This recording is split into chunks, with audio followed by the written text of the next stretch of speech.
I was called a lot of things growing up: slow, dumb, unfocused, hyperactive, and distracted. It was not until I was 12 years old that I finished my first book, a book written at the third grade reading level called Fantastic Mr. Fox by Roald Dahl. It was not a real aha moment or anything. It was just the end of a slow grind of sounding out word after word. Till this day, I struggle through a single page of text. I find my mind wandering to other things, completely unrelated. Say a dog playing a saxophone, and I tell myself, get focused. It was terrible to be reminded of my academic shortcomings, especially coming from an Asian family, where academic success was not a goal, but an expectation. It was not until much later that I was diagnosed with a learning disability. But to me, that's not the point. The point is, traditional methods of education did not work for me, and they did not work for many young learners like myself. They are being left behind because of no fault of their own. We are not slow or dumb, we are just different types of learners.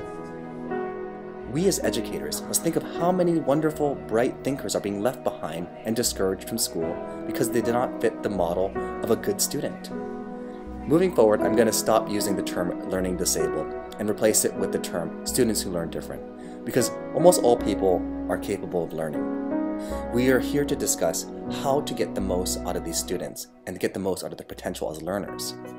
Our current educational model mainly implements cognitivist models that favor students that are able to sit still in a classroom and remember what the teacher is saying.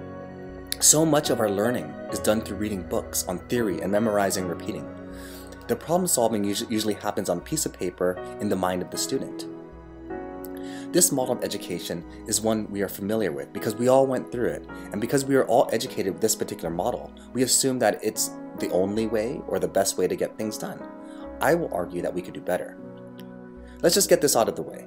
There's no best way to educate children, but there are better ways to engage different types of learners. I'm going to go over just a few that I think will better engage students who learn different. I think we need to stop making books the only source of information. Books are great, they are wonderful, but they are not for everyone. For students who have trouble reading, let's allow them to listen. Let's provide a link to an audio version of the text. This will help engage auditory learners. Another one is allow students to turn in assignments that are in different formats. For example, most often in the humanities especially, we want students to turn in a written assignment.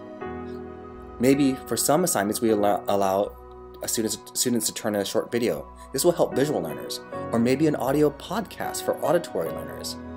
Maybe a student wants to do an reenactment or an interpretive dance for the experiential or kinesthetic learners. The format of the assignment can match the learning styles of the students.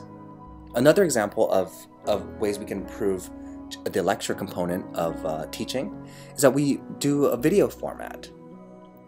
This will help students who need to rewind the video and watch it over, who have trouble focusing the first time around. And if we caption our videos, this will help students who have trouble with their hearing and also students who are English language learners. These are just really good practices for engaging students with different learning styles. I also think that students should be able to break out into small groups more often and work collaboratively on a project without giving them directions. This will help students learn best through constructivist models, people who just want to bang at things and learn it on their own. This is really helpful for hands-on learners. I think we could really encourage students to go into the real world, real workplaces, and learn real skills through field trips and internships and experience. For most of human existence, we are experiential learners. We learn by doing and copying someone else. Students need to see that theoretical skills are being applied in the real world and in the workplace.